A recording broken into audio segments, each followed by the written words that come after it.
nanti Mustikan bercahaya. Ayo Mas Mustikan. Dia aku gambarku.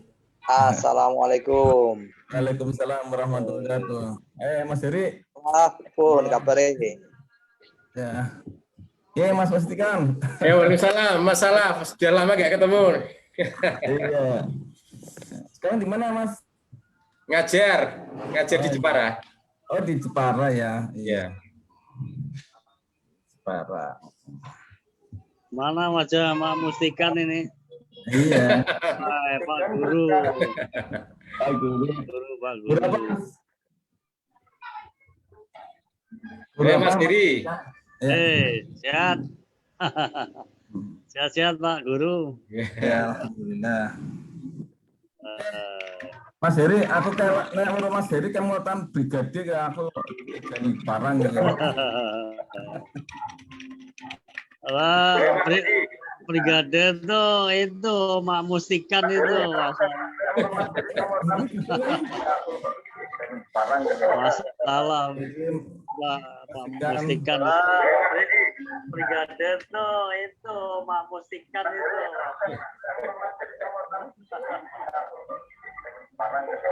Salah. Mustikan. Brigade itu Mak Mustikan itu.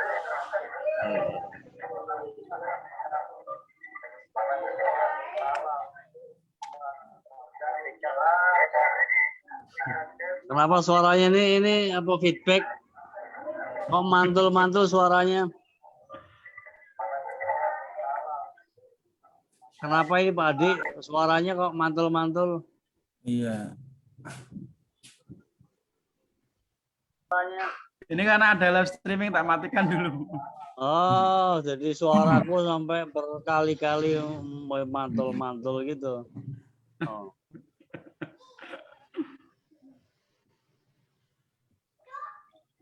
Nunggu yang lain dulu ya. Ya, enggak. Ini sambil ini apa? Mas Adam nih, Mas Adam itu kan Adam Effendi kan ya? Mas Adam Effendi.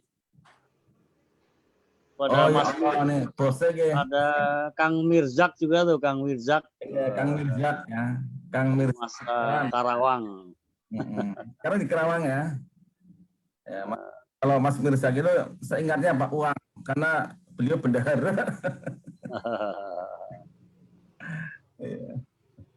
Yang lain ya Mas Inoki, Mas Aji, ini kan Iskandar ya, Iskandar Bro ini. Alhamdulillah, ya Allah. Mas Is, pripun kabarnya? Ini Iskandar yang tidak berwibawa. Oh, ini Iskandar yang tidak berwibawa. Berarti Iskandar yang mana ya? Iskandar yang sekarang di Jerman kok? Iya, betul. Oh, masih Iskandar di Jerman. Ini dari negara nih Mas Iskandar. Tumben alhamdulillah baru ini nih ada lagi nih Mas Iskandar. Gimana Mas Iskandar kabarnya? Di Jerman ya Mas ya? Ya, sini masih siang. Masih jam 11. Jam berapa Mas? 11. Ya Allah. Saumnya di Jerman berapa jam Mas? Sekarang sudah rada mendingan loh. Kita puasa itu sekarang udah 18 jam. 18 jam. Yang 3 tahun yang lalu yang cukup panjang. Berapa jam? Wah, lumayan dah. Singkat ya? Ada yang pernah singkat ya Mas ya? Nggak dengar saya suaranya. Bisa juga singkat kan ya? Artinya ada yang panjang, ada yang singkat kan ya? Ya, betul. Ada yang panjang. Pas summer itu panjang sekali, nanti pas musim dingin singkat sekali. Dulu waktu musim dingin kalau musim dingin ya yang singkat itu ya. Ya, waktu dingin posisi di Inggris dulu ya sama aja sih. Enak lah. Pas panas posisi di Jerman. Waduh, berat. Tapi beratnya jangan dibayangin panjangnya puasa ya. Iya. Jadi berat itu bukan karena kita laparnya lama, bukan, tapi justru beratnya tuh malam, sedikitnya malam. Oh. Karena ketika kita buka jam 10 lebih seperempat, selesai jam 11 harus cepat-cepat kita sholat maghrib, jam 12 sholat isya, Iya. ya. Kita istirahat sebentar langsung udah sahur jam 2. Oh iya ya. Jadi ngantuk banget kan, posisi sahur buka ngantuk, sholat maghrib ngantuk, taraweh itu ya akhirnya sering-seringnya taraweh itu diringkes nggak 8 sama 3 gitu enggak. Kadang hanya witirnya aja karena udah nggak kuat gitu. Oh iya ya. Nah, nanti habis sahur baru bisa pada istirahat tidur nunggu. Iya. Ya. Yang Ini usul kepada admin ya, kepada Mas Adi ya. Ini Mas Iskandar itu suruh nanti ya, suruh jadi mempresentasikan tentang pengalaman puasa di sana nanti. Atau bahkan mungkin sekarang bisa aja Mas Is yang presentasi. enggak, saya nggak biasa gitu sekarang udah lama tidak pernah tampil gitu. Cuman ya namanya orang PI itu di mana-mana kok tetap jadi ketua gitu, ketua pengajar gitu aja. Iya. Nggak pinter tapi disuruh jadi ketua yang organisir lah. Iya. Alhamdulillah bisa berjalan. Mas Iskandar ini yang belum menggawangi dakwah pernah, terus apalagi dia. Nggak tahu apakah sekarang masih ada siam gitu. Nggak tahu. Siam, dulu seringnya jadi instruktur Mas siam, Iskandar. Mas Iskandar. Bukan hanya Muter-muter sak instruktur. Jawa Tengah ngisi siam. Iya. Bukan hanya instruktur, salah itu. Saya justru yang bikin pertama siam. Nah iya malah toh. Bersama Mas Zuber sama Mas Nugroho.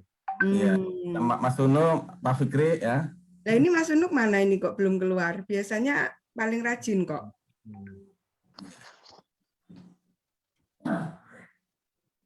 Dan ya, Sekarang sudah nggak ada ya itu siam ya? Anak-anak PI pakainya apa ya itu ya? Makanya puasa tuh. Yang yang apa aktivis-aktivis sekarang itu loh siam itu gantinya apa gitu? Iya, nggak tahu nih. Dulu kan ada siam, ada BKK ya, Mas Es ya. BKK. Cuman kepelajaran ya, bimbing Ya. Oh dan ya, kepelajaran BKK. Dulu kan rekrutmen untuk apa? Batra itu kan lewat siam dan BKK ya. Ya kita memang banyak menarik kader dari jalur itu sih. Nggak tahu kalau Iya. sekarang gimana ya. Kalau nggak ada Ya siam. tahu ini yang aktivis sekarang ya.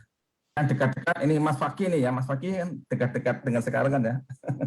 Ini Aji jawab di chat nih. Ada Ustadz Hanya Aji. masih ada. Iya. Namanya BIB. Ini si Apa Uwais itu BIB? jawabnya BIB Belajar Islam Bersama. Oh iya. Oh, oke. Ya mudah-mudahan masih mungkin untuk Prabatra kali ya itu ya. Iya. Nah, sekarang mungkin digunakan untuk Prabatra. Tepatnya menjaring kader sebetulnya ya.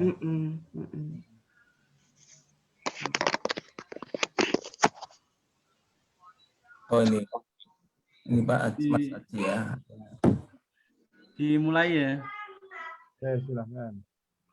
Bismillahirrahmanirrahim. Assalamualaikum warahmatullahi wabarakatuh. Alhamdulillah, salatu wassalamu ala Rasulillah, la haula wala quwata illa billah, amma ba'd. Alhamdulillah, puji dan puji syukur kita haturkan kepada Allah Subhanahu wa taala.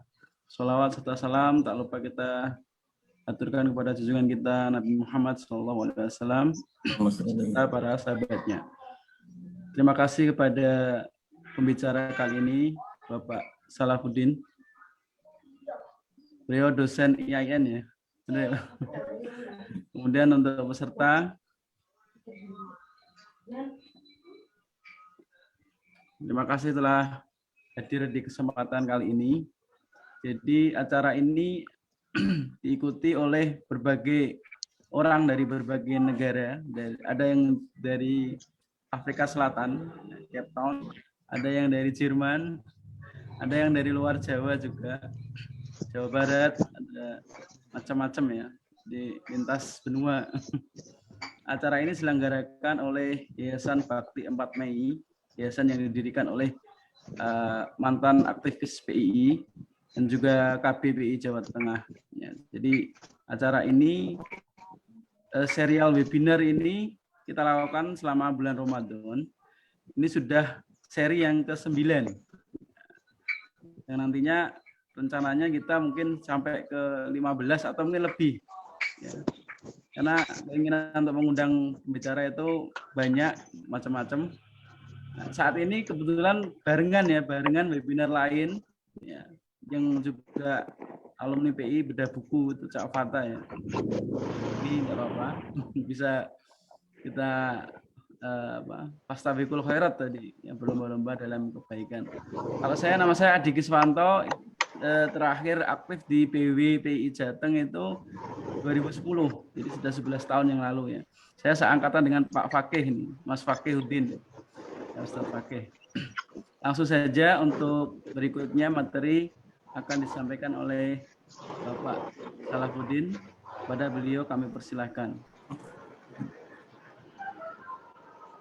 Baik, bismillahirrahmanirrahim. Assalamualaikum warahmatullahi wabarakatuh. Alhamdulillahirabbil alamin. Wassalatu wassalamu ala asrofil anbiya'i wal mursalin wa ala alihi wa sahbihi ajma'in. Amma ba'du. La ilaha illallah wa asyhadu anna Muhammadar Rasulullah. Raditu billahi rabba wa bil islami dina wa bi Muhammadin nabiyya wa rasulah. Allahumma sholli wa sallim wa barik ala sayyidina Muhammad wa ala ali sayyidina Muhammad. Yang kami hormati para sesepuh ya. Di sini banyak teman-teman saya dan juga senior saya. Saya senang sekali ya pada kesempatan ini berkesempatan silaturahim dengan teman-teman saya, atau ada juga yang mungkin adik angkatan ya maksud saya ya. Kalau di sini banyak ya, ada Mas Iskandar ini. Mas Iskandar ini dulu senior saya ini ya. Jadi bareng-bareng dengan saya waktu itu di PW ya. Cuman beliau itu lebih banyak di Majelis Dakwah ya, tapi juga banyak bantu secara umum ya. Jadi ini beliau itu adalah tadi sudah dibincangkan ya, salah satu yang merintis ada satu program ketika itu SIAM ya, Studi Islam Awal Mula ya. Nah, beliau itu biasa roadshow ya ke daerah-daerah seluruh Jawa Tengah ya. Bersama dengan Ustadz Sunu ya, Sunu Nugroho ya, ini juga di Dengkotnya ya, di situ di Siam. Ada lagi Ustadz Zubair ya, kemudian Ustadz Fikri dan sebagainya ya. Ada cerita menarik ya kaitannya dengan Siam. Dulu pernah saya dengan Mas Iskandar kalau tidak salah dan yang lainnya ada acara di Solo ya. Kemudian ada undangan ke Bumiayu ya, ini tempatnya Mas Adam nih ya. Ya, jadi dari Solo ya, ketika itu acara Muharram ya, ada acara Muharram di Solo ya, di Lawean ya. Kemudian kita ada undangan di ngisi siang di Bumiayu ya, naik bis ya. Jadi ketika itu kendaraan satu-satunya ya bis, tidak seperti sekarang ya. Kalau sekarang itu sudah semakin sejahtera ya, banyak yang sejahtera ya rata-rata ya.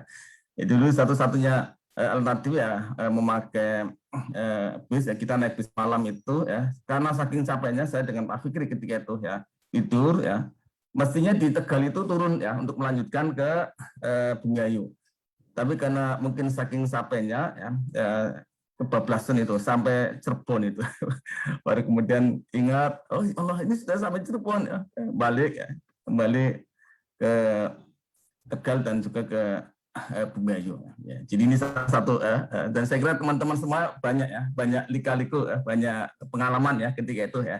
Jadi romantika di dalam perjuangan yang kita jalani bersama. Yang ini kalau kita kenang itu menjadi satu bumbu untuk semangat ya kita di dalam menjalani kehidupan ini. Dan itu jujur saya sangat berterima kasih sekali dengan PII yang telah banyak membentuk warna di dalam kehidupan. Sebelumnya saya perkenalkan, saya Salahuddin dari Tegal ya. Jadi saya itu Ortega ya, orang Tegal asli ya. Di sini yang Ortega siapa ya? Yang Tegal itu ada ya, kalau tidak salah Mas Aji dari Tegal kan ya? Mas Aji Aflahi atau siapa lagi? Ya, Aji Aflahi dari Tegal. Ya, saya dari Tegal, dari komisariatnya di Tegal. Pernah jadi pengurus komisariat, kemudian setelah itu jadi sekretaris umum di PDPI Tegal. Ya.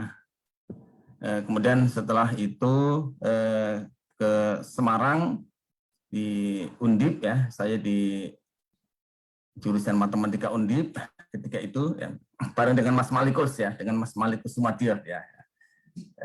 Kemudian saya jadi diamani, pertama jadi wakil sekretaris, kemudian jadi sekretaris umum, ya. Kemudian muswil di Pati tahun 88, ya.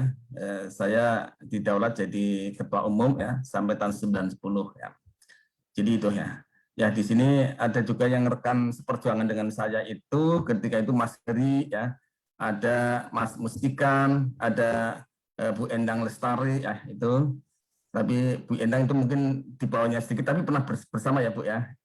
Kemudian ada Mas Mirzak, ya, ini bagian golek duit itu, ya, bareng dengan Pak Hamid dan sebagainya itu, ya.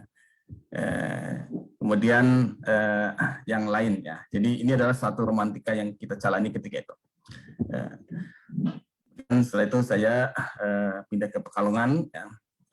Menikah dengan sesama aktivis juga, ya, sesama PI juga, ya. Jadi istri saya Bu Fatia Rahmawati itu juga PI Wati ketika itu kabin eksternal, ya. Ketika itu ketuanya itu almarhum Khazanah, ya, Khazanah, ya, almarhumah Khazanah, ya, dari Kudus, ya. Dan Bu Rosidah, ya, Bu Rosidah yang sekarang masih di mana, di Bekasi, ya, ya. Bu Rosidah, kemudian Bu Vida, ya, yang anggota dewan itu, dan yang lainnya. Jadi itu baik.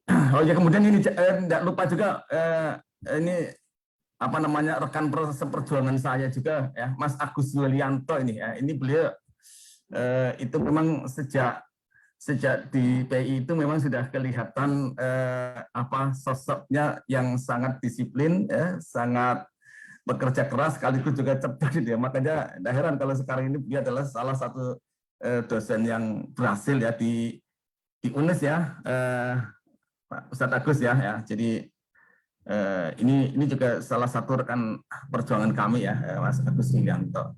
Kalau Mas Adam ketika itu di Bumiayu, ya, di Bumiayu. Baik, saya pada kesempatan ini tidak berpretensi ingin menggurui, ya. Jadi saya tahu persis, ya, bahwa teman-teman semua itu adalah para cendekia, ya. Atau dalam Al-Quran itu disebut dengan ulul albab, ya, yaitu seorang sosok cendekiawan yang muslim, sosok cendekiawan muslim, ya, yang senantiasa memadukan dzikir dan fikir, ya. Inna fi khalqis samawati wal ardi wa ikhtilafil laili wan nahari ayatil liulil albab alladzina yadhkuruna Allaha qiyaman wa qu'udan ala junubihim wa yatafakkaruna fi khalqis samawati wal ardi. Jadi teman-teman semuanya itu adalah sosok ulul albab, ya, sosok, ya. Karena apa? Karena di kita di PI itu memang dibentuk untuk itu, ya. Jadi kita memang senantiasa bagaimana memadukan, ya, antara kedua hal itu. Maka pada kesempatan ini sekali lagi saya tidak dalam kapasitas untuk menggurui, ya, karena saya bukan guru, ya. Saya hanya sekedar sharing, ya, tentang apa yang saya barangkali ketahui dan mungkin juga sebanyak yang diketahui karena ini adalah hal yang umum, ya. Baik, ini yang men-share PPT dari host atau saya sendiri nih, ya. Oke. Boleh dari jenengan, boleh. Ya. Baik, jadi saya ingin menyampaikan satu hal yang itu adalah menjadi hal yang kita sadari, ya, yaitu bahwa kita tidak mengenal dikotomi, ya. Kita tidak mengenal adanya dikotomi di dalam kehidupan, di dalam keilmuan, ya. Sehingga antara kehidupan agama dan kehidupan dunia itu adalah sesuatu yang padu, ya, sesuatu yang integratif. Dan termasuk di dalamnya adalah ketika kita bicara tentang keilmuan, maka keduanya itu adalah sesuatu yang integratif. Jadi kita tidak mengenal adanya dikotomi, adanya pemisahan secara tegas, ya. Kita tidak mengenal sekulerisme, ya. Makanya dalam hal ini mengapa saya ambil matematika karena memang saya bidangnya matematika ya nih. Ngapunten nggih Mas Is nggih. Mas Iskandar ini bidangnya sipil ya. Ini matematikanya juga kelotok banget saya tahu prosesnya. Mas Ustadz Agus Yulianto ini juga ya, ini bahkan beliau lebih canggih dari saya ya. Beliau itu adalah fisikawan ya. Kalau kita bicara fisika ya, saya kira basisnya adalah matematika. Nah, jadi itu yang ya. Jadi ini berangkat dari pemahaman kita tentang Islam yang sempurna, tentang Sumuliyatul Islam. Ya, jadi Islam itu adalah agama yang sempurna, agama yang mencakup seluruh aspek kehidupan. Ya. Agama yang bukan hanya mengkhususkan pada satu hal tertentu ya, misalnya kehidupan akhirat ya, atau kehidupan yang sifatnya ukhrawi ya, semata, itu tidak ya. Saya kira kita sudah sama-sama paham bahwa Islam itu adalah sebuah agama yang melingkupi semua aspek kehidupan. Tibyanu likulli syai' ya. Jadi menjelaskan segala sesuatu. Ada dalam ayat lain itu dikatakan bahwa Allah itu setelah menurunkan kepada kita agama yang sempurna. Al-yawma akmaltu lakum dinakum wa atmamtu alaikum nikmati wa raditu lakumul Islam madinah. Jadi dengan demikian maka seluruh kehidupan, aspek kehidupan itu termasuk di dalam Islam. Nah, termasuk juga kalau kita bicara tentang keilmuan ya, kita memahami bahwa Islam itu dalam pandangan Islam ya, bahwa sumber ilmu itu adalah Allah ya, adalah yang Maha Pencipta. Ya. Jadi di surat Al-A'raf dikatakan laqad ji'nahum kita fassalnahu ala ilmin huda wa rahmatan liqaumin yu'minun. Dan sesungguhnya kami telah mendatangkan sebuah kitab kepada mereka yang kami telah menjelaskan atas pengetahuan kami menjadi petunjuk dan rahmat bagi orang-orang yang beriman. Ya.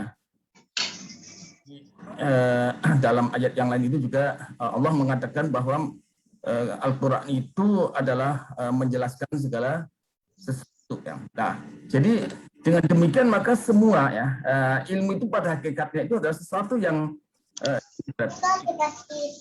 nah, ya kita tahu bahwa kalau kita bicara tentang ilmu ya, maka ilmu itu dari Allah. Karena apa? Allah itu adalah Khaliq. Allah itu adalah Maha Pencipta.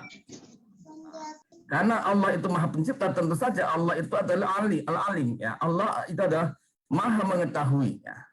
Maha mengetahui segala sesuatu dari ciptaannya ya, termasuk manusia dan juga alam semesta ini. Nah, Allah adalah juga zat yang Maha Rahman dan Maha Rahim, Maha Pengasih dan Maha Penyayang, sehingga pengetahuan yang ada dari Allah itu diberikan sebagian ya, ini ya, ada catatannya, sebagian diberikan kepada manusia. Nah, pengetahuan yang diberikan Allah yang diberikan kepada manusia itu diberikan itu melalui dua jalur ya. Kita sebut saja ada jalur formal, ada jalur non formal ya. Ada thariqah rusmiyah, ada thariqah ghairu rusmiyah ya. Yang ini saya kira kita bisa sama-sama paham ya. Jalur formal itu tentu saja di sini melalui wahyu itu kepada para rasul ya, yang itu kadang kita sebut dengan ayat-ayat qauliyah yang itu kemudian diberikan kepada kita dalam bentuk Al-Qur'an dan juga penjabarannya ya, itu adalah dalam bentuk ya, yang kita pahami dengan syariat atau agama ya. Nah, ini kita yakini ya sebagai sesuatu yang kebenarannya mutlak ya. Jadi Al-Quran ya, yang itu merupakan pengetahuan Allah yang diberikan kepada kita melalui jalur formal, itu adalah sesuatu yang mutlak ya. Kebenarannya mutlak ya. Jadi kebenaran dalam artian teks itu mutlak ya. Kalau dalam konteks interpretasi ya, penafsiran ya, boleh jadi ya, mungkin ada sedikit ya, mungkin perbedaan ya.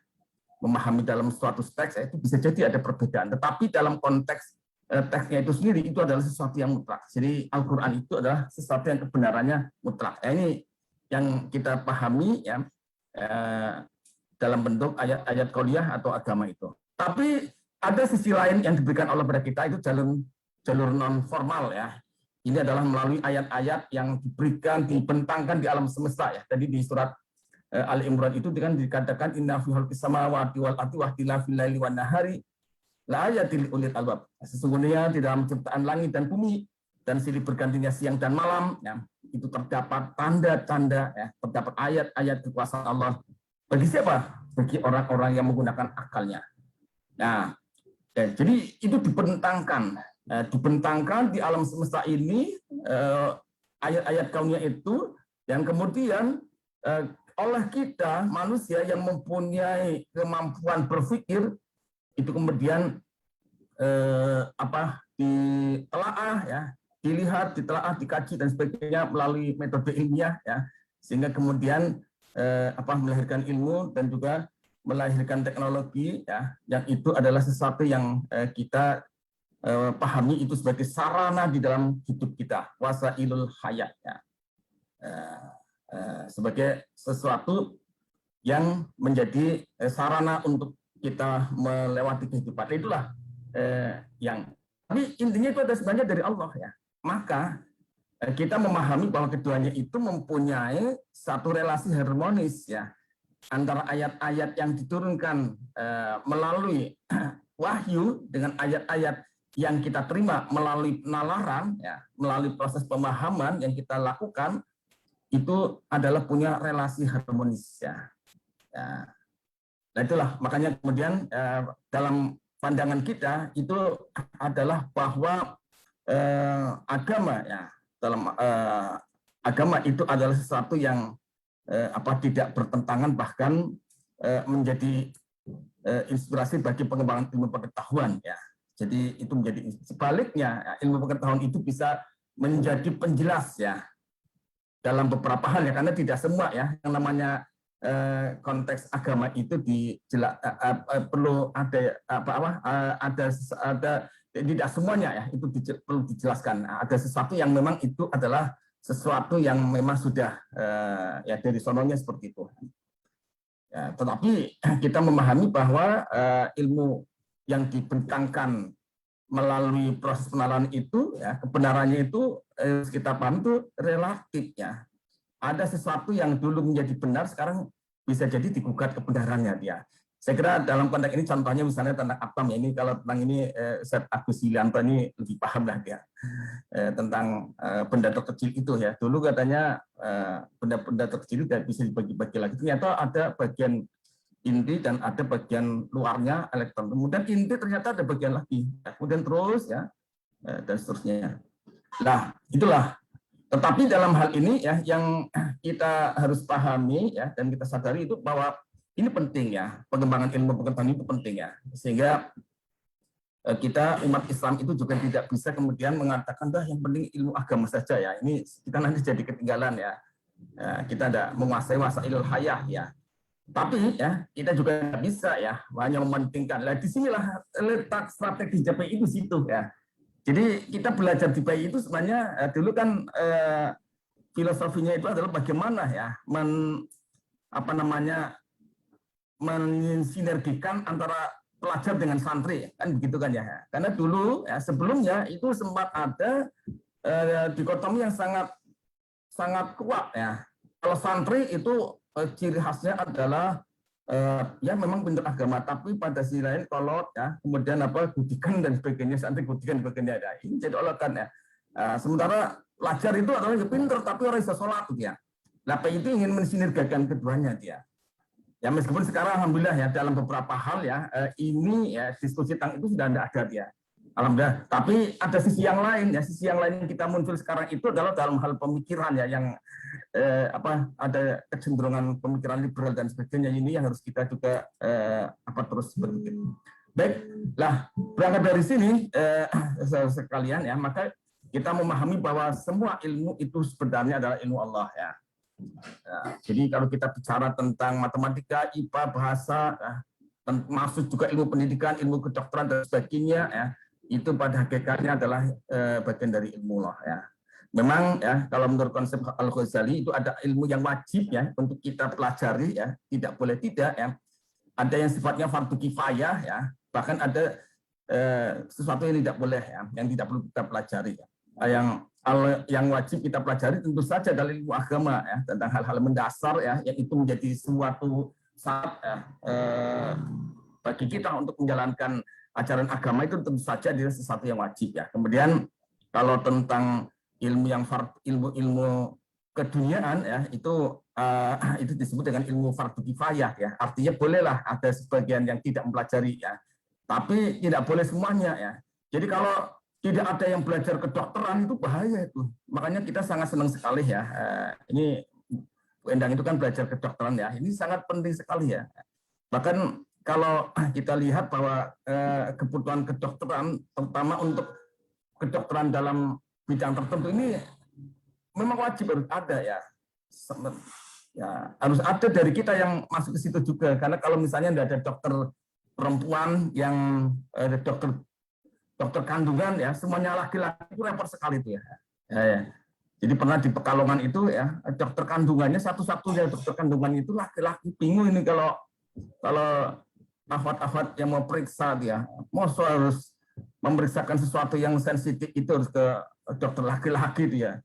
Sehingga ketika itu satu-satunya jalan ya ada yang pergi ke Tegal itu ada dokter wanita, dokter kandungan yang wanita dan sebagainya.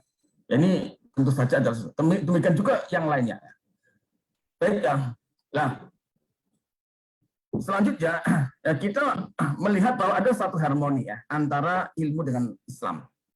Bahkan semakin kita itu mempelajari bidang-bidang tertentu ya, maka kita akan menemukan suatu yang itu akan menjadi dasar bagi kebenaran Islam. Jadi ilmu ada menggeluti ya bidang-bidang tertentu, katakanlah bidang eksak seperti astronomi, fisika, kimia, biologi, dan matematika ataupun yang lainnya, itu menemukan ratusan bahkan ribuan fakta tentang teori-teori eksak yang harmoni dengan Islam, atau bahkan secara langsung itu mewakili nilai-nilai Islam sendiri. Nah, ini yang saya kira ini kalau di BKK itu sangat sering disampaikan ya hal yang semacam itu ya. Nah, ya saya kira ini teman-teman sudah tahu lah tentang ini, misalnya tentang teori Big Bang ya. Ini Mas Iskandar ini juga dulu waktu kita diskusi itu sudah sering menyinggung ini juga ya Mas ya. Jadi misalnya tentang teori Big Bang ya. Ya ini ternyata jauh sebelum teori Big Bang itu Al-Quran itu sudah mengisyaratkan tentang penciptaan alam semesta ya. Awalam yarul ladina kafaru annas samawati wal ard kana ratqan Fawataknahuma waja'alna minal ma'i kulla syai'in hayyin afala yu'minun. Dan apakah orang-orang yang kafir itu tidak mengetahui bahwasanya langit dan bumi itu keduanya dahulu adalah sesuatu yang padu ya. Jadi kalau teori Big Bang itu kan awalnya alam semesta itu ada itu hanya ada satu noktah ya. Satu titik, satu benda kemudian meledak ya. Jadi ini semula itu satu ya. Keduanya itu padu ya. Jadi langit, bumi, dan langit semuanya itu satu. Kemudian dipisahkan ya, karena adanya ledakan yang besar itu. Dan dari air kami jadikan segala sesuatu yang hidup. Maka mengapakah mereka juga hidup? Ini. Jadi intinya tentang teori Big Bang ini adalah sesuatu yang kita mempunyai dasar teoritis ya di dalam Al-Quran itu ya. Kemudian tentang bumi itu bulat ya. Wa hullati khalaqal laila wan nahar wasyamsa wal qamar kullun fi falaki yasbahun, dan dialah yang telah menciptakan malam dan siang, matahari dan bulan masing-masing dari keduanya beredar dalam garis ekornya ya.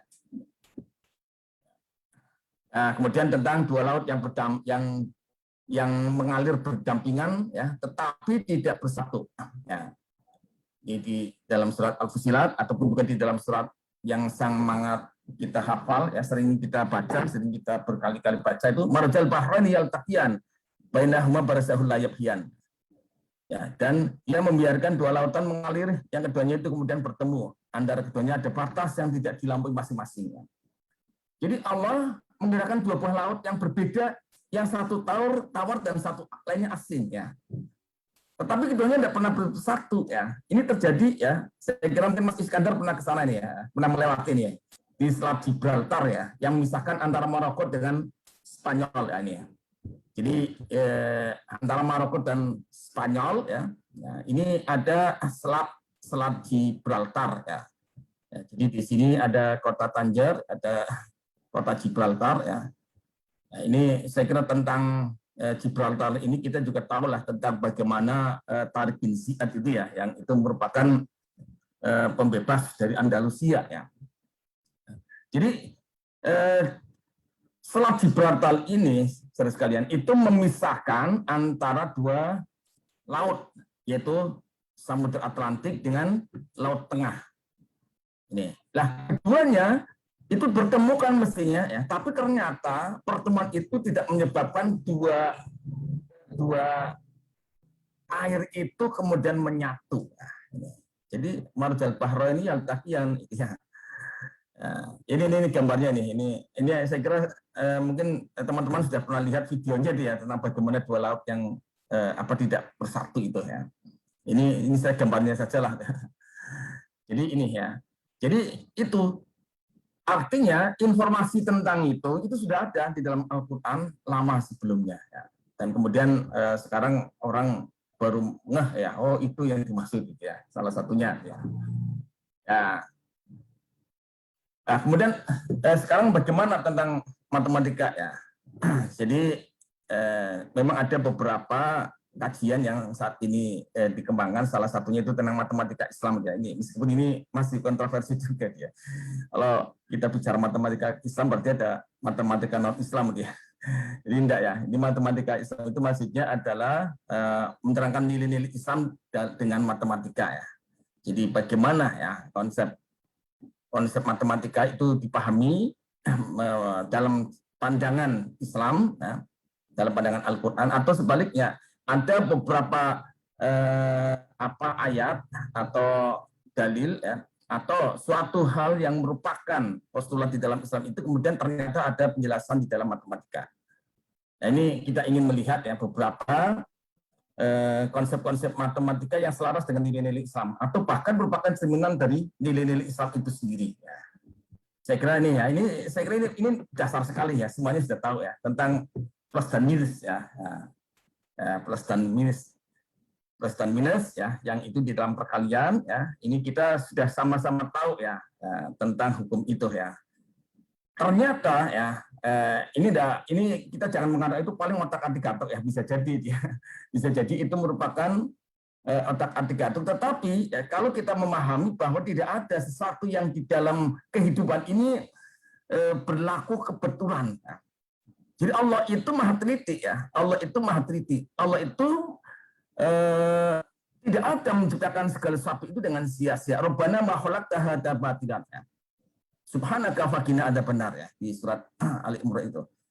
Jadi tidak ada yang diciptakan Allah itu dengan sia-sia. Artinya segala sesuatu itu pasti ada hikmahnya. Dan kemudian mungkin sebagian ada yang kita baru ngeh ya hikmah itu, ada juga sebagian yang mungkin itu sudah lama, hanya kemudian baru kita sadari.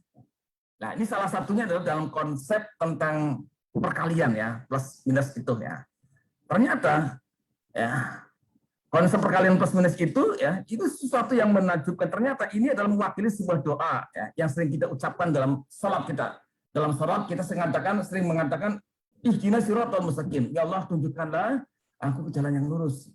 Kemudian setelah sholat, kita juga senantiasa berdoa, Allahumma arinal haqqo haqqo warzuqna tibaa. Wa arinal batilan batilan warzuqna tinaba. Ya Allah, tunjukkanlah aku yang hak itu hak, dan aku bisa mengikutinya. Dan tunjukkanlah yang batil itu batil, dan aku bisa menjauhinya. Ya. Ini ya adalah sesuatu yang bisa direpresentasikan atau dijelaskan dalam konsep perkalian operasi di dalam matematika itu. Ya, ini tandanya saya kira ini sudah sama-sama paham lah ya. Semuanya sudah biasa menjalani ini ya. Ya ini nanti memang perlu kita ada pemaknaan dalam hal ini ya. Jadi kalau plus itu adalah suatu benar atau kebenaran, sementara minus itu ada salah atau kesalahan ya, maka ini ada satu kondisi di mana plus kali plus sama dengan plus, yaitu apa? Jika yang benar itu kita katakan benar, maka perbuatan itu adalah suatu benar. Ya itu tadi. Jadi kalau kita itu berani mengatakan kebenaran, ya, yang benar, ya, itu adalah suatu yang mulia. Ini. Dan kita tahu ya bahwa mengatakan kebenaran itu resikonya apa? Resikonya besar dia, apalagi kalau mengatakan kebenaran di depan penguasa yang zalim ya. Ini resikonya itu taruhannya itu macam-macam, taruhannya nyawa ataupun paling tidak jabatan dan sebagainya. Ya. Jadi kulil haqqo walau kana murran. Katakanlah yang hak sekalipun itu adalah satu hal yang pahit akibatnya ya. Ini plus kali plus sama dengan plus ya. Kemudian kalau kita mengatakan yang benar ya. Jadi kalau yang benar itu kita katakan salah, maka ini adalah perbuatan salah dia. Ya ini kadang-kadang banyak terjadi di dalam kehidupan ini ya. Suatu kebenaran ya, tapi kita salahkan ya. Karena ada vested interest, ya, ada kepentingan tertentu ya. Ada udang di balik mirong ada. Kalau di Dorang ya, dulu saya tinggalnya di Dorang ya, itu biasa ya makan badak dia. Ini yang tinggal di Dorang siapa nih ya? Semuanya saya zaman di Dorang dengan Mas Iskandar pernah, kalau Mas Iskandar tidak di Dorang tapi sering ke Dorang dia. Ini sering kadang-kadang makan di Mae ya. Salah satu menunya itu adalah bakwan itu ya, atau badak ya. Jadi orang Semarang itu memang luar biasa, badak saja dimakan itu. Makanya badak itu semakin musnah itu karena badak dimakan itu ya. Jadi kembali ya. Jadi kalau kebenaran sesuatu yang benar itu kita katakan salah, maka itu adalah salah ya. Ini namanya kita melakukan manipulasi gitu ya. Atau sebaliknya, sesuatu yang salah kita katakan benar. Ini juga suatu kesalahan ya. Nah, mestinya adalah sesuatu yang salah kita katakan salah ya. Itu adalah suatu kebenaran ya. Ini kader PI itu harus senantiasa begitu ya.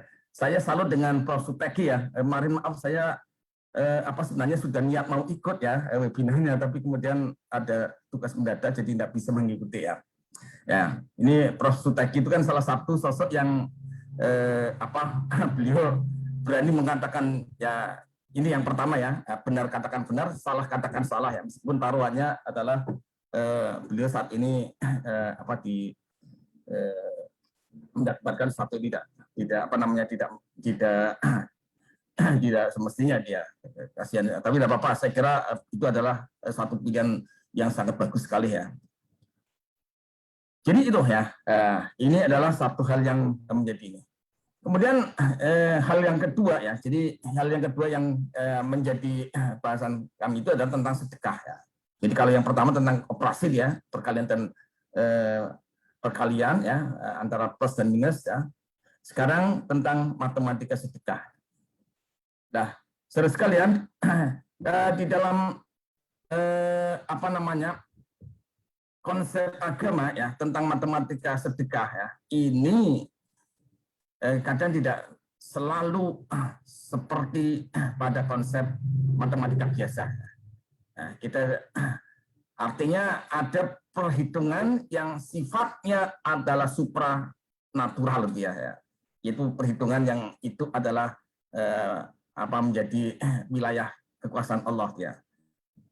Jadi kalau kita menggunakan cara biasa ya, dengan rumus matematika biasa dengan operasi biasa, maka 10 dikurangi 1 itu 9 ya. Tetapi kalau kita itu lakukan dalam konteks sedekah, ini tidak selalu seperti itu ya. Tidak selalu seperti itu. Karena apa? Ada konsep ya matematika sedekah ini minimal ada di dalam surat Al-Baqarah ya 261 dan surat Al-An'am ayat 160 ya.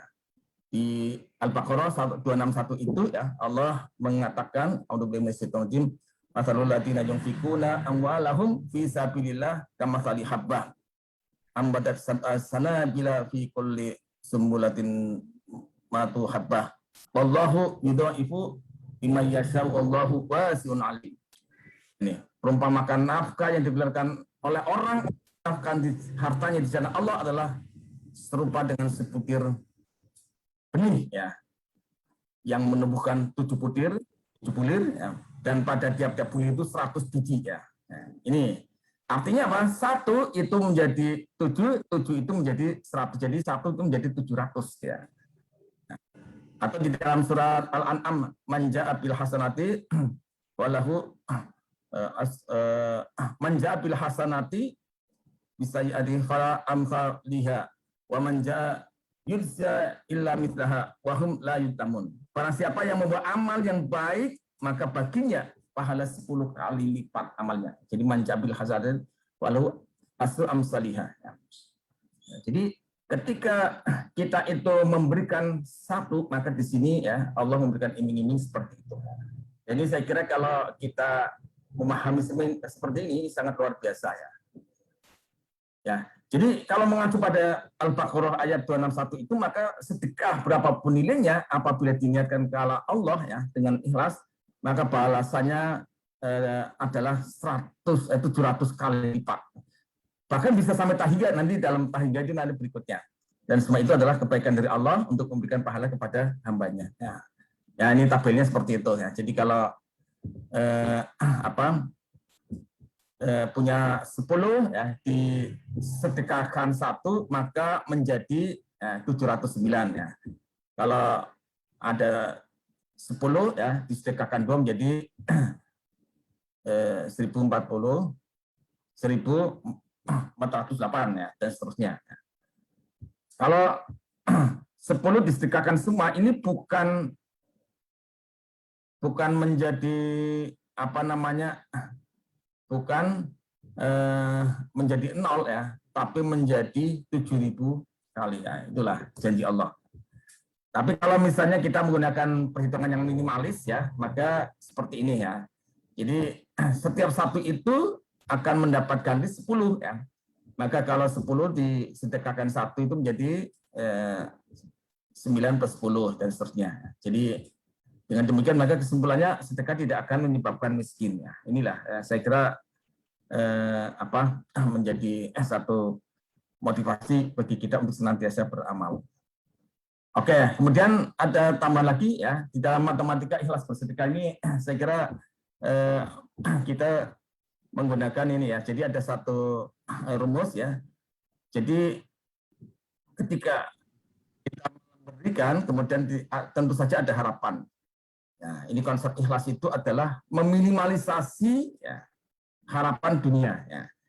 Nah, semakin kecil harapan kita terhadap yang kita lakukan dalam proses pemberian itu, maka hasilnya akan semakin besar. Karena di dalam matematika itu kan kalau pembilang itu semakin kecil, itu maka hasilnya semakin besar. Jadi kalau kita memberi 1 tapi harapannya 2 ya paling kita nanti dapatnya setengah. 1 dapat 1 ini 1 ya. Tapi kalau kita mendekati 0 ya, ini bukan 0 sama sekali karena kita tidak mungkin ya menihilkan harapan ya, tetap ada harapan. Tapi harapannya itu kita serahkan semuanya pada Allah ya. Mukhlisina lahuddin ya. Maka itu akan menjadi semakin besar bahkan menjadi tak hingga gitu. Ya, jadi itu konsepnya adalah seperti itu. Jadi kalau kita ini punya 1 juta, ya harapannya 400.000 ya kita mempunyai hasilnya ya atau kemungkinannya 2,5 ya. Jadi balasannya hanya 2,5 ya. Oke, jadi kesimpulannya ya, kadar keikhlasan dalam memberi ini berbanding lurus dengan hasil yang akan kita dapatkan di dunia dan di akhirat. Jadi jika kita kemudian misalnya mendapati ya, karena ketidaktahuan kita pada saat Allah yang tidak teringat itu kurang, maka yakinlah ya Allah akan memberikannya di akhirat ya. Maka Allah itu adalah kita yakin ya pasti akan memberikan sesuatu yang terbaik bagi kita. Oke, saya kira itu saya masuk saja pada ini yang guru ya. Saya masuk pada ini yang penting ini ya. Yang guru itu saya masukkan yang terakhir ini ya. Jadi saat ini ada satu kondisi ya di dalam pembelajaran kita belajar matematika ataupun mempelajari matematika itu kadang ya kita kurang bermakna. Maksudnya apa? Maksudnya apa? Kita belajar hanya belajar ya. Kita melajari suatu ilmu itu tidak memasukkan nilai ya. Bahkan kadang-kadang itu menggunakan doktrin pokoknya dia. Jadi menggunakan pokoknya begini ya. Nah, bagaimana ya? Yes, pokoknya begitu ya. Hanya hilmakna. Nah, itu adalah sebenarnya sesuatu yang satu sisi itu akan menjadikan kita itu menjadi beban di dalam belajar itu ya. Di dalam, saya kira apa saja ya. Jadi kalau kita belajar tidak dilandasi dengan satu motif ya, motif yang luas, itu kita akan menjadi beban. Termasuk juga misalnya motifnya kalau hanya untuk masalah yang sifatnya praktis ya. Padahal kita diajarkan bahwa segala sesuatu itu adalah ibadah. Wa ma khalaqtul jinna wal insa illa liya'budun. Jadi tidaklah aku ciptakan jin dan manusia kecuali untuk beribadah.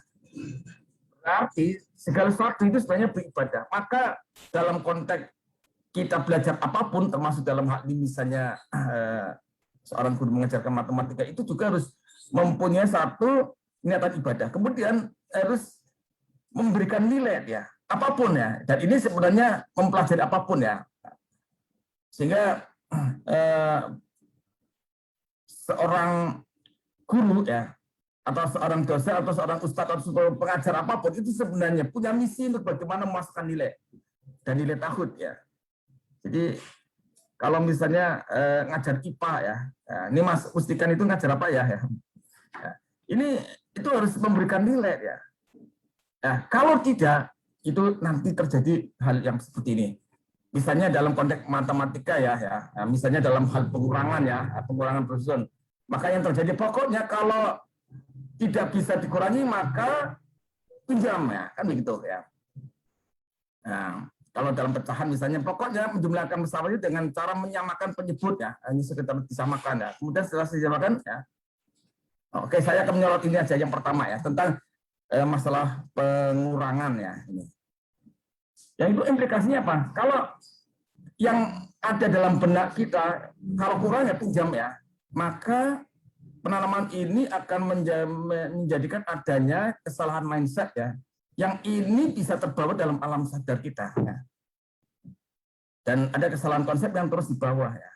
Ini misalnya gini, kita tahu ya bahwa agama kita itu mengajarkan kita untuk menjadi dermawan, ya, memberi diam, ya, bahwa tangan di atas itu lebih baik daripada tangan di bawah ya. Nah, bukan orang yang meminta ya atau mengharapkan bantuan ya, itu bukan. Meskipun kalau dalam untuk kebaikan boleh-boleh saja ya, tapi pada hakikatnya ya kita itu ya akan jadi muslim yang kuat ya itu lebih disukai ya daripada muslim lemah. Meskipun pada masing-masing ada keutamaannya ya. Ini jangan disalahpahami ketika misalnya ada satu kondisi yang memaksa tidak kuat benar ya. Tapi ketika misalnya dalam keadaan biasa ya itu kita upayakan ya tangan di atas. Tetapi dalam konteks matematika ini ada satu kesalahan ya. Ada satu kesalahan yang atau kesalahan ya atau mungkin bukan kesalahan mungkin ya karena mungkin ya selama ini begitu sih ya. Istilahnya apa salah kaprah ya. Salah kaprah benernya orang lumrah katanya begitu. Jadi mengapa kita itu mengajarkan siswa untuk menjadi peminjam atau meminta dengan menanamkan konsep yang keliru misalnya dalam konsep penjumlahan ya atau dalam konsep pengurangan ya. Ya contohnya ini ya. Nah, jadi kalau misalnya ada 152 dikurangi 29 ya. Ini 152 dikurangi 29 ini kan ini ya. Selama ini bagaimana ya?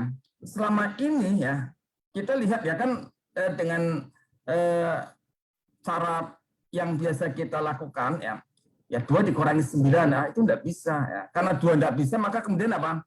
Pinjam ya. Pinjam mana? Pinjam yang di depan ya. Nah, pinjam 1 atau pinjam 10 jadi 12 baru kemudian kita bisa mengurangi. Itu. Jadi belum apa-apa itu sudah ditanamkan ya kalau kurang pinjam ya. Ini ternyata itu kemudian mungkin mengapa kemudian kita ini menjadi bangsa yang suka meminjam ya sehingga sekarang itu utang kita itu berapa? Katanya sekarang itu nanti akan mencapai 1.000 triliun ya. Enggak tahu ini nanti ya. Ini yang ahli ekonomi siapa di sini ya. Ini kalau utang negara itu 1.000 triliun ya, nanti begitu bayi ceplok ya, itu sudah nanggung hutang berapa itu? 6 kali ya, Pak. Ini barangkali karena mungkin konsepnya begitu. Kalau kurang pinjam ya. Kalau kita ada pengen nutup lubang, gali lubang ya, gali lubang tutup lubang ya. Bahkan tidak hanya sekedar gali lubang tutup lubang, gali lubang kemudian kita buat empang gitu ya. Jadinya semakin besar ya. Nah, ini ya. Jadi yang selama kita ajarkan begitu ya. Jadi bila tidak cukup atau kurang pinjam ya ini. Jadi 152 itu pinjam, jadi begitu. Ya, mestinya apa? Mestinya kita perlu memikirkan alternatifnya. Jadi jangan biarkan dong ya, pinjam itu ya. Bagaimana caranya ini? Ya, jadi konsep seperti itu tadi menyebabkan ya kita terus bawah hingga dewasa hingga menjadi orang tua itu sukanya pinjam ya.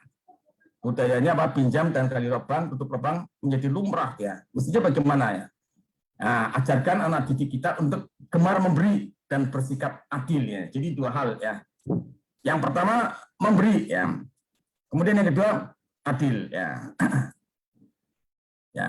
Jadi apa? Ya ini di sini karena dua itu tidak bisa dikurangi 9 ya, maka diberi ya. Jadi ketika ada orang kekurangan itu ya, ini orang lain itu harus berpikir bagaimana kita memberi ya. Jadi jangan biarkan dia itu menjadi peminjam dia atau peminta dia, tapi kita harus memberi. Itulah hakikat dari tangan di atas lebih baik daripada tangan di bawah. Jadi kita beri ya. Memberinya bagaimana? Memberinya sesuai dengan kebutuhan ya ini. Jadi 9 ini ya, lihatnya 9-nya. 9 itu biar bisa kita ini diberi 1 ya. Kemudian karena ini diberi 1, atasnya juga diberi 1, itu adil ya. Jadi jangan pilih kasih ya. Hanya yang satu saja diberi, yang lain tidak ya. Ya nih. Jadi di sini diberi ya. Jadi diberi dan biar adil maka semuanya itu diberi ya. Sehingga apa? Ini. Jadi 29 diberi 1 ini menjadi 30 ya. 152 diberi 1 menjadi 153. Akibatnya apa? Ini baru kemudian kita bisa mengurangkan. Jadi itulah apa namanya beberapa ya. Nah, dari sini ya maka sebenarnya penanaman nilai makanya saya mengatakan ada hal yang harmonis ya antara agama dan matematika itu adalah di situ salah satunya itu. Jadi kita tidak ada kemudian alasannya kalau kita itu berkecimpung dalam bidang tertentu kemudian kita mengatakan sudah tidak ada urusannya dengan agama, tidak ada. Semuanya itu harus memberikan atau mempunyai pesan agama. Jadi semuanya itu harus pesan agama ya, maksudnya. Saya kira itu diberikan ya. Mohon maaf kalau ada kekurangannya. Monggo ini selanjutnya mungkin bisa kalau ada sharing ya atau diskusi mungkin bisa dilanjutkan oleh kita semuanya ya. Monggo waktu saya berikan kepada Mas Adi ya, Mas Adi siapa? Iswanto ya, selaku moderator atau selaku host. Demikian mohon maaf atas segala sesuatunya. Bila taufiq wal hidayah. Assalamualaikum warahmatullahi wabarakatuh.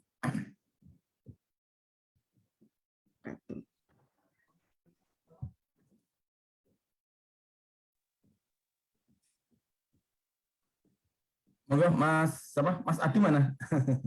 Ya, alhamdulillah saya handle saja Pak Salaf. Ya monggo. Mas Agus.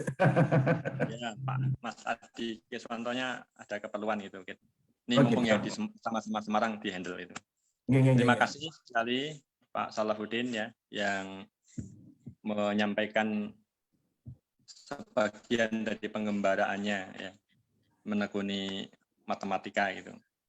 Mencoba menghubungkan dengan keyakinan ya itu yang ada di dalam Islam itu.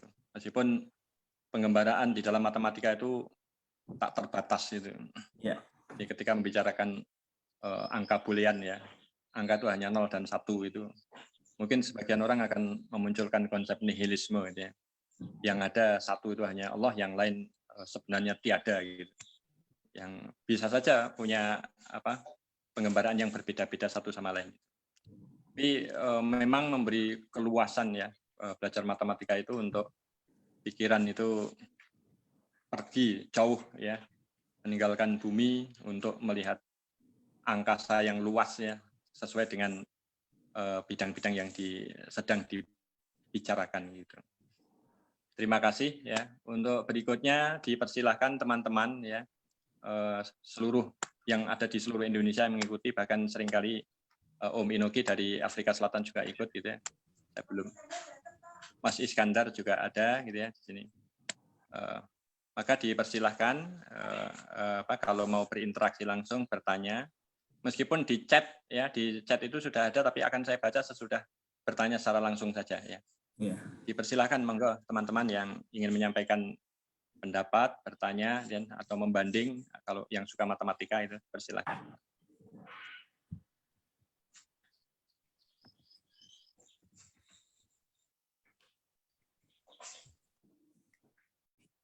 Di sini ada Tutik juga tuh yang orang matematika. Apa? Mbak Salah? Ada Johar Tutik. Oh iya, monggo. Ini bisa. Ada Titik bisa ini, juga ada cari. tadi Titik ya. Ah, ini ada Titik juga nih. Titik kan juga matematika nih. Ini yang ada di chat ya.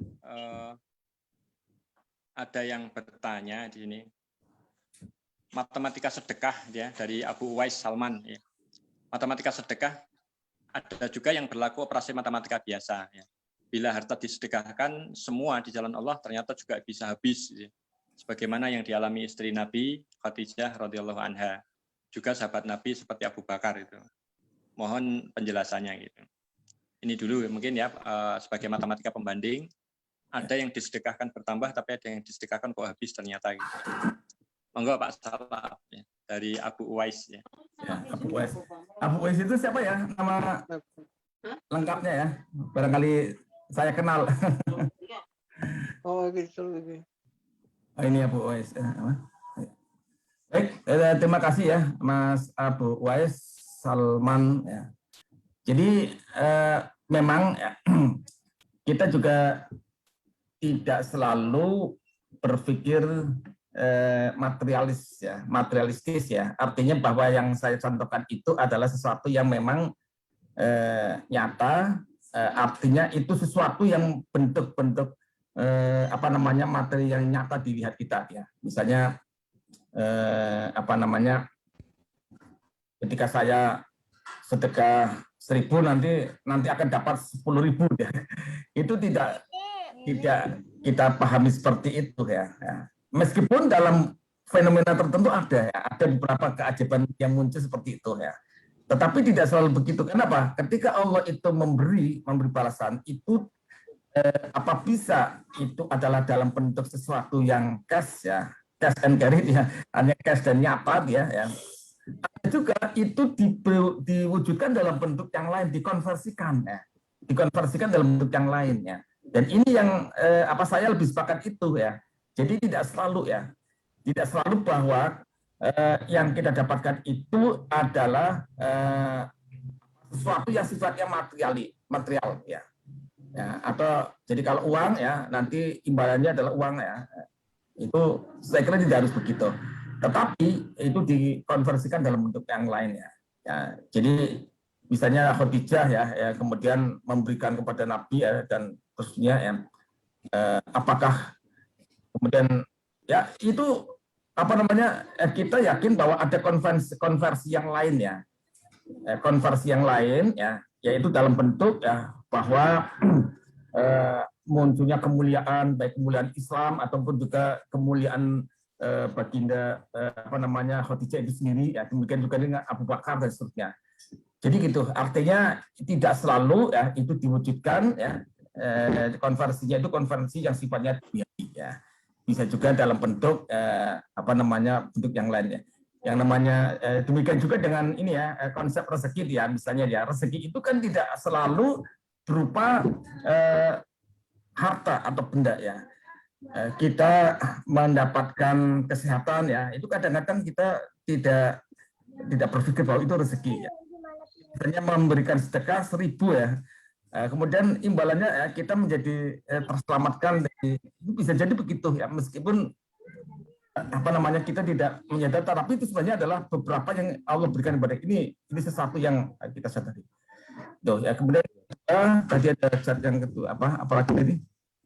Jadi pertama itu ya Mas Uwais ya. Kemudian bisakah dihitung secara matematik antara dosa berbuat maksiat dan pahala amaliyah?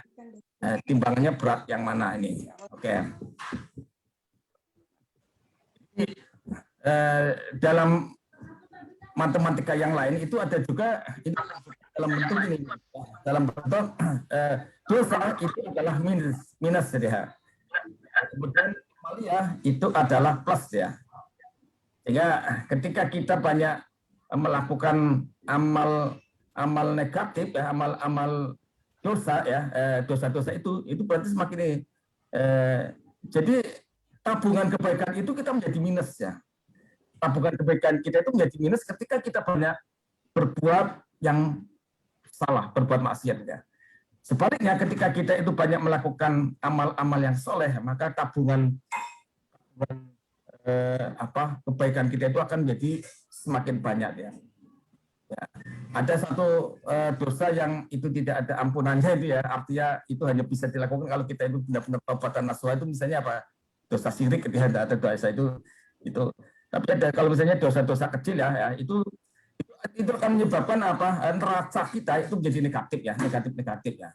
Maka itu akan mengurangi rasa kebaikan kita itu ya. Makanya kita upayakan ya agar tidak banyak melakukan dosa sehingga kita itu menjadi surplus kebaikannya, bukan minus kebaikannya. Yang terjadi itu kebanyakan manusia itu adalah minus kebaikannya. Ketika minus kebaikan itu yang terjadi apa? Hidup kita itu menjadi tidak damai dan seterusnya. Saya kira itu mungkin ya sementara. Ya, terima kasih Pak Salaf, Pak Haji Salaf. Sebelum membacakan pertanyaan berikutnya, sebentar Pak Fakih ya. Saya ingin menyapa saudara kita yang dekat tapi di posisi jauh dia, Mas Iskandar ya. Oh nggih. Iskandar Wibowo. Ya. Assalamualaikum Mas Is.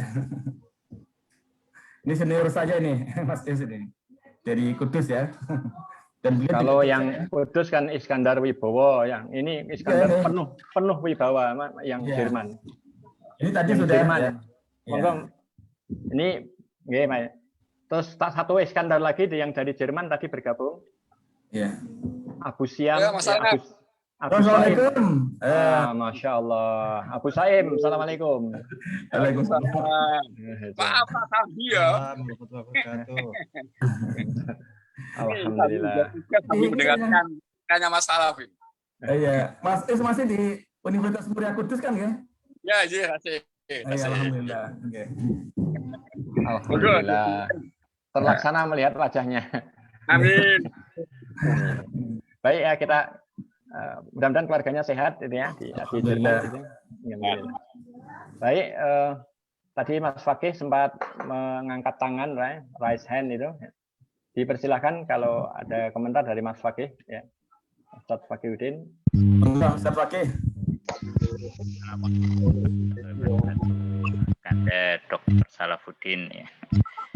Sekarang sama-sama jadi orang Pekalongan ya. Baik, yang ingin saya tanyakan dalam pelajaran matematika itu ada pelajaran tentang bunga atau riba di bank. Bagaimana menyampaikan kepada murid bahwa bunga ini dilarang dalam konteks matematika atau dosa besar.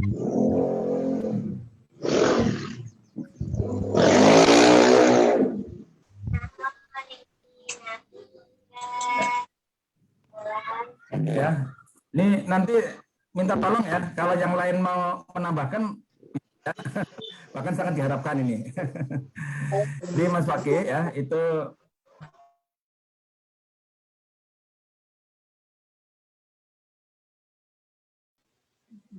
Pak Salaf itu kok di mute? Jangan mute dulu Pak Salaf. Kok mute sendiri sih? Ya, jadi konsep konsep bunga ya, bunga berbunga.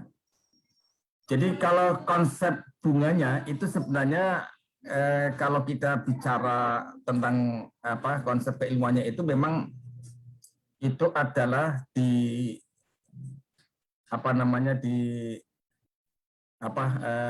ekonomi ya, di dalam ekonomi secara umum ya. Lah memang kemudian matematika ada proses penghitungannya dia. Proses perhitungannya ya itu dengan menggunakan perhitungan deret gitu ya, perhitungan deret gitu ya. Jadi perhitungan deret yang itu nanti akan berimplikasi pada adanya bentuk eksponensial ya, bentuk perpangkatan ya. Jadi kalau misalnya katakanlah bunga berbunga dia, bunga berbunga ya, misalnya 1 bulan bunganya katakanlah N nanti ya, maka kemudian ada rumus ya, nanti akan menjadi 1 plus jadi apa, modal awalnya M ya, M ya dikalikan 1 plus N dipangkatkan berapa itu ya, berangkatkan sesuai dengan pangkatan itu. Nah itu jadi di sini matematika itu menyediakan perhitungannya. Sedangkan konsepnya, konsep bunga berbunganya itu sendiri adalah memang konsep dalam matematika atau dalam perhitungan ekonomi kapitalis ya, yang itu terjadi. Nah sekarang bagaimana sikap kita ya, sikap kita untuk menghadapi yang semacam itu ya. Kita bisa mengalihkan, jadi konsep bunga berbunga tadi ya itu adalah dengan konsep pahala dia.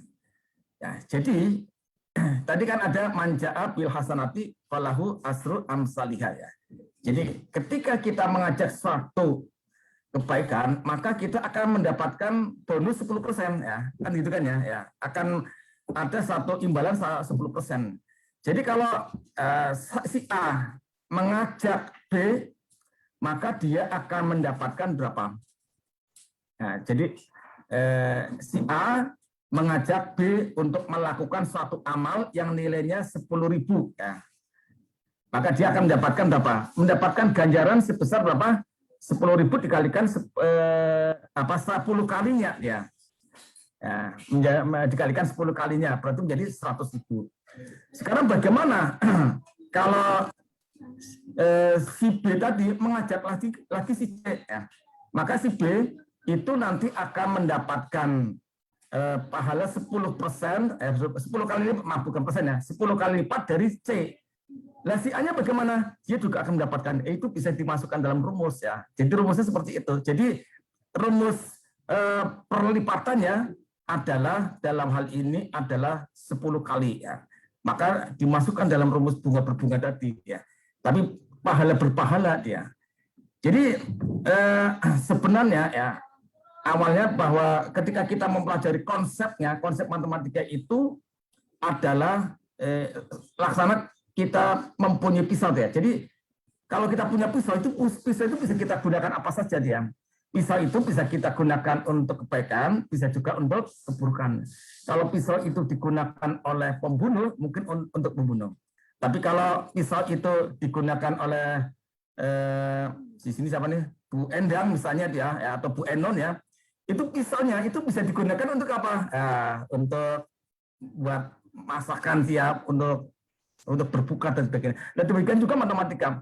Jadi konsep bunga berbunga itu bisa kita gunakan untuk menghitung berapa pahala ya yang kita dapatkan ya dengan cara tadi ya. Jadi kalau misalnya ada konsep, jadi maaf di dalam marketing itu ada istilah MLM dia ya, multi level marketing ya. Nah di dalam pahala itu juga mungkin saja ya ada konsep multi level pahala dia, multi level pahala. Jadi kalau Anda kita mengajak nanti akan mendapatkan bagian pahala dari yang diajak itu ya.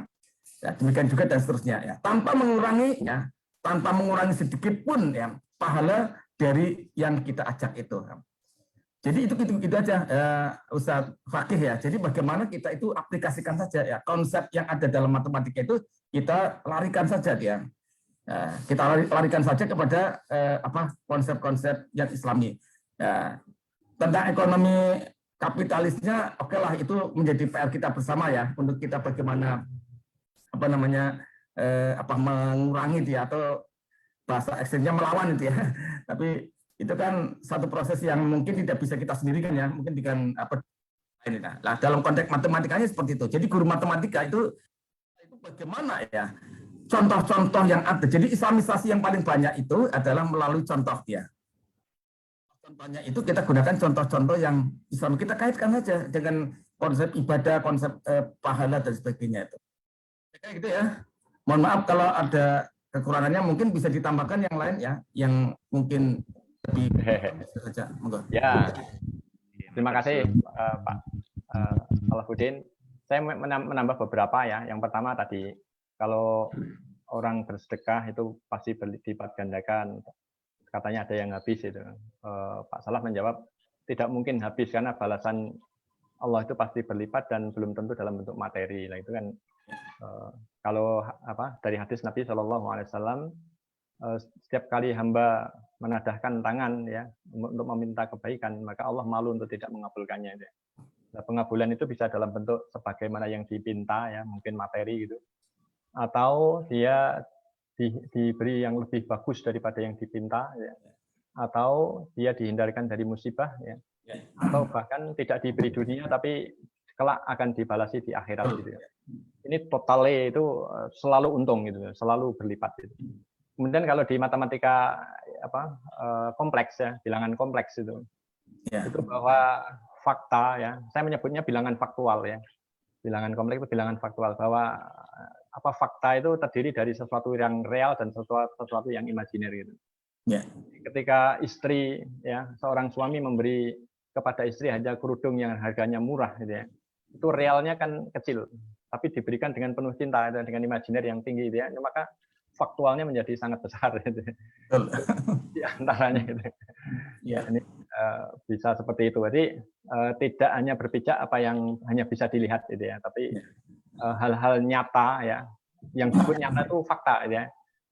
Fakta hukum saja itu membedakan antara kejahatan yang direncana dengan yang tidak direncana saja itu beda. Ya. Ini menunjukkan bahwa ada unsur imajiner yang diakui sebagai fakta. Ya. Jadi meskipun dia tidak real ya. Niat itu kan tidak real, tapi imajiner itu. Ini diantaranya. Baik ya, kemudian ada 2 chatting lagi Pak Salahuddin ya. Yang pertama dari Ibu Endang Lestari ya. Ketika Al-Khawarizmi merumuskan ilmunya itu apakah temuan intuitif gitu, ataukah berdasarkan pada Al-Qur'an sehingga kemudian memperoleh ide-ide seperti itu gitu. Kemudian yang kedua dari Inoki Nurzaman ya, dari Afrika Selatan ini kita ya. Katanya ya berdasarkan dalil-dalil agama bahwa ilmu yang kelak akan diangkat pertama kali itu adalah ilmu faraid itu.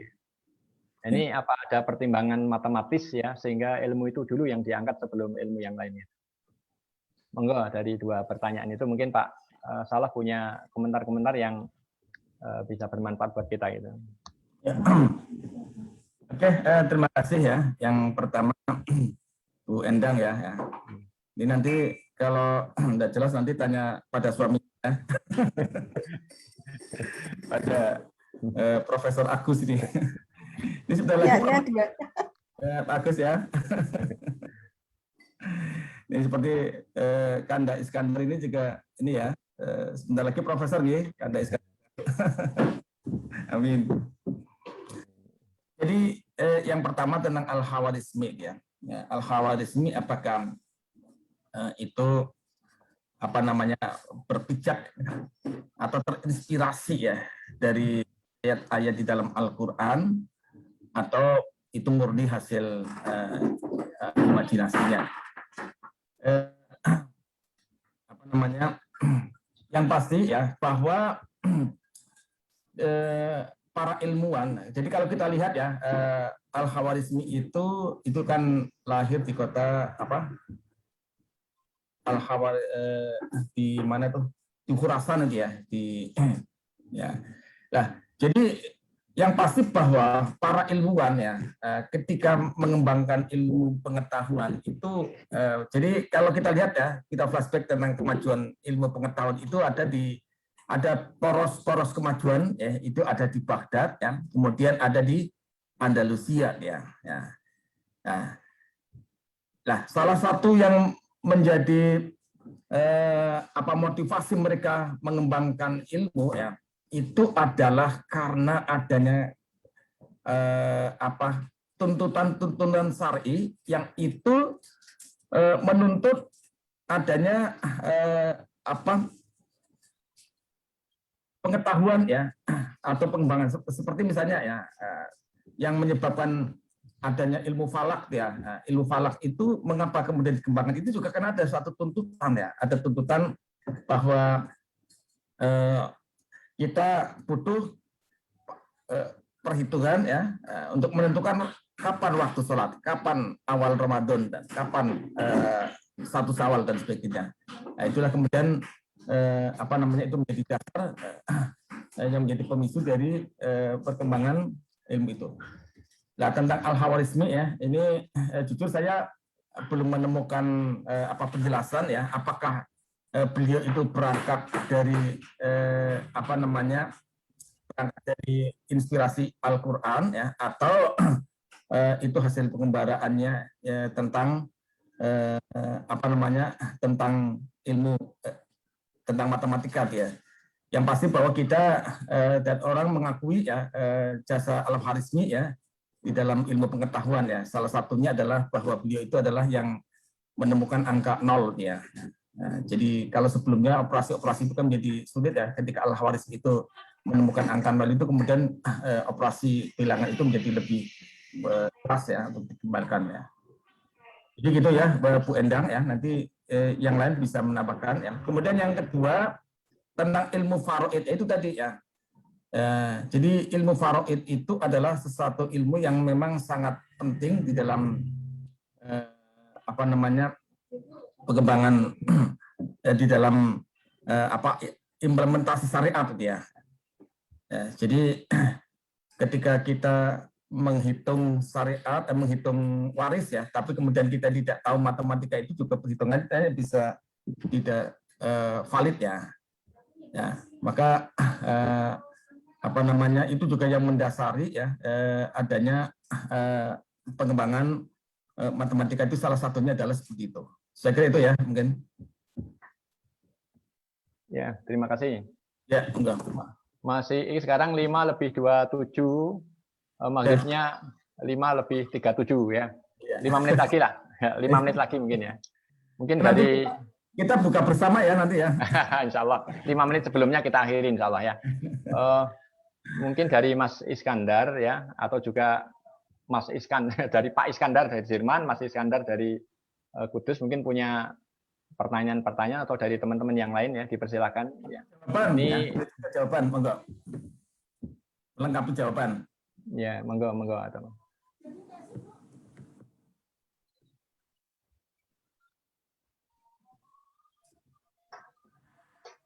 tidak ada ya. Ya mungkin ya. Diomong monggo. Tentang faraid tadi. Jadi saya pernah baca satu buku yang cerita bahwa memang justru ilmu-ilmu eksakta yang ada di bumi saat ini itu dasar awalnya semuanya justru dari ilmu faraid ini. Ya.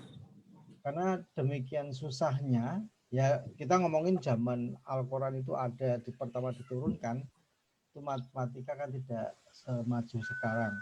Itu betapa orang hitung Al-Faraid itu susah. Ilmu Faraid itu susah sekali sehingga mungkin ulama-ulama zaman itu memikirkan tentang cara berhitung yang mudah dan sebagainya gitu ya, sampai akhirnya ditemukanlah. Sebenarnya matematika itu juga terakhir aja sih, zaman dulu kan aljabar, berhitung, terus ilmu ukur gitu ya. Itu mendasari semua ilmu-ilmu yang ada. Itu yang saya baca seperti itu. Jadi kalau faraid sampai saya nggak tahu diangkat tuh gimana, apakah orang tidak melaksanakan atau gimana, nggak ngerti karena pertanyaannya mengarahnya ke sana. Tapi yang saya dengar adalah hanya seperti itu, bahwa faraid itu mendasari semua ilmu-ilmu eksakta yang dalam artian matematika lah itu dalam saat ini. Oke, gitu aja tambahan saya. Oke. Ya. Terima kasih Pak Iskandar penuh wibawa ya. Pak Salaf mungkin akan mengomentari balik. Oke, ya. Saya kira memang banyak hal ya yang itu menjadi seperti yang saya katakan tadi bahwa pengembangan apa namanya pengetahuan yang ada ya itu pada masa kemasan Israel itu banyak yang termotivasi karena adanya tuntutan syariat ya.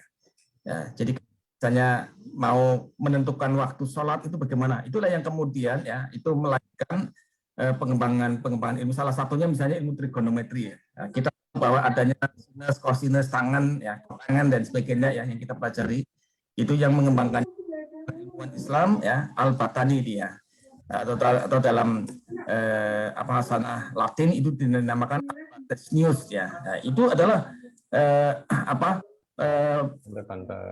satu kebutuhan ya untuk bagaimana mengembangkan perhitungan-perhitungan yang lebih singkat seperti itu.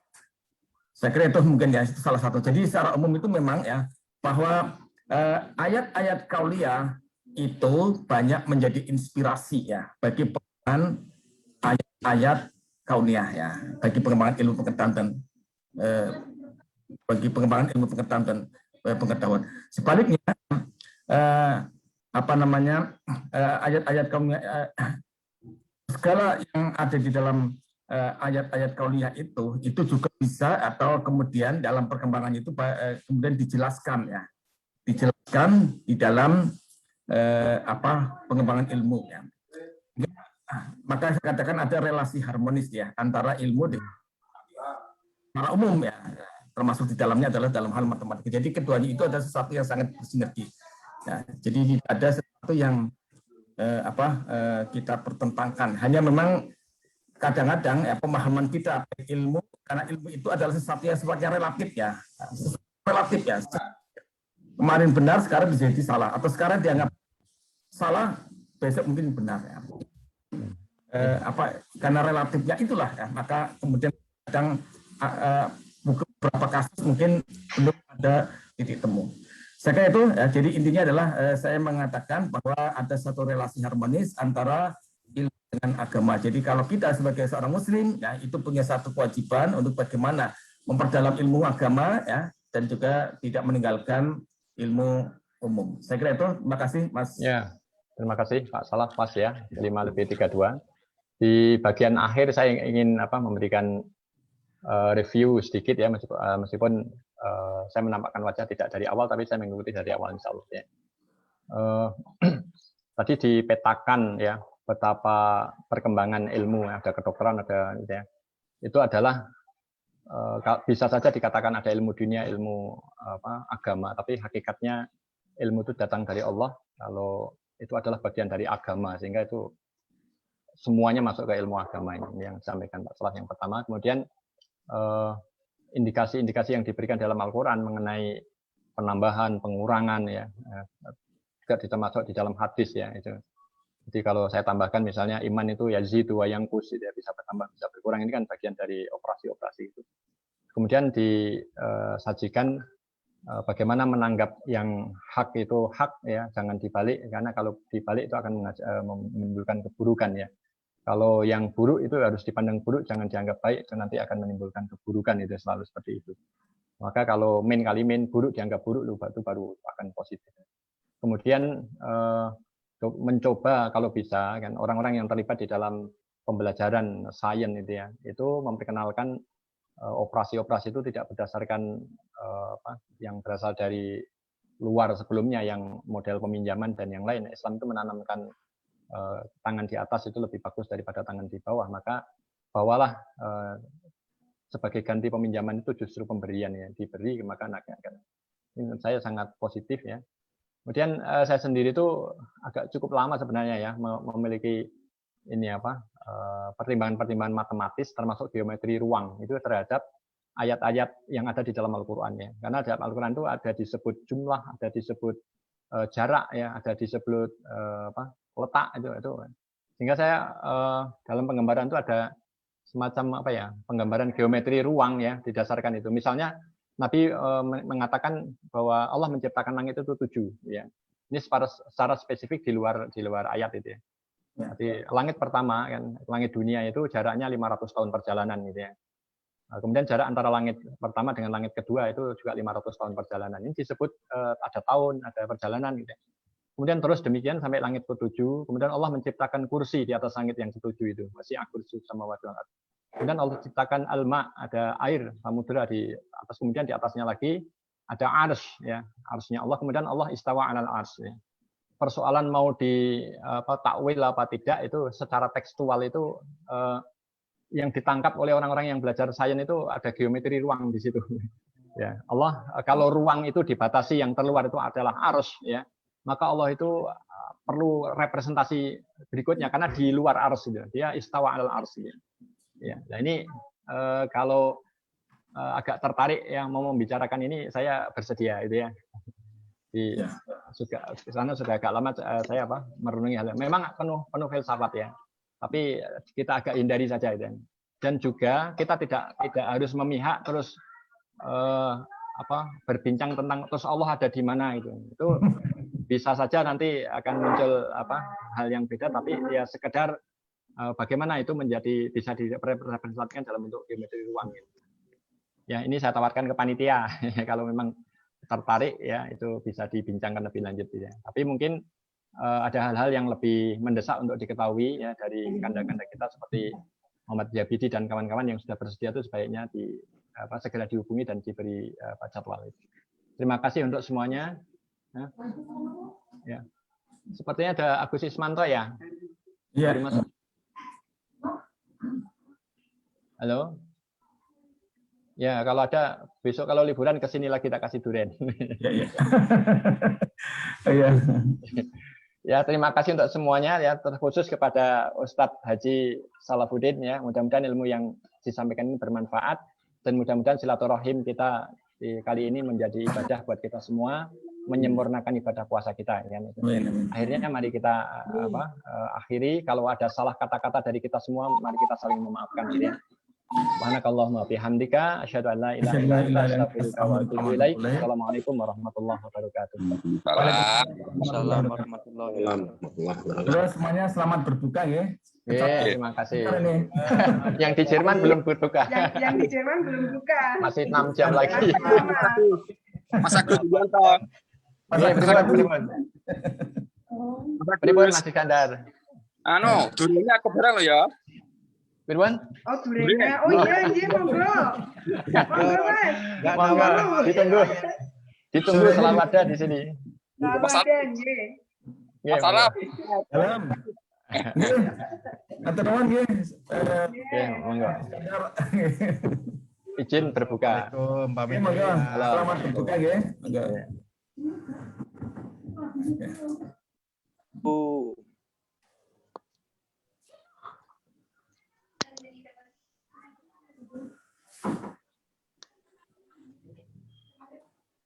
Assalamualaikum. Waalaikumsalam. Yo, assalamualaikum warahmatullahi wabarakatuh.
Hampir podo ya.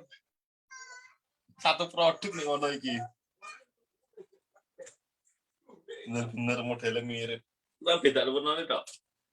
Ya aku juga sing orang barang gak podo.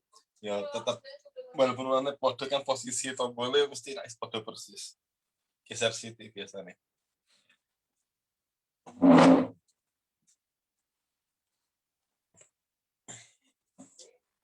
Apa? Satu kata Logitech Voltron itu.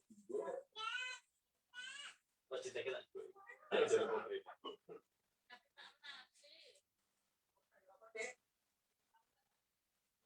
Belum ada pilotnya. Harus beli pilot dulu.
Kamu mau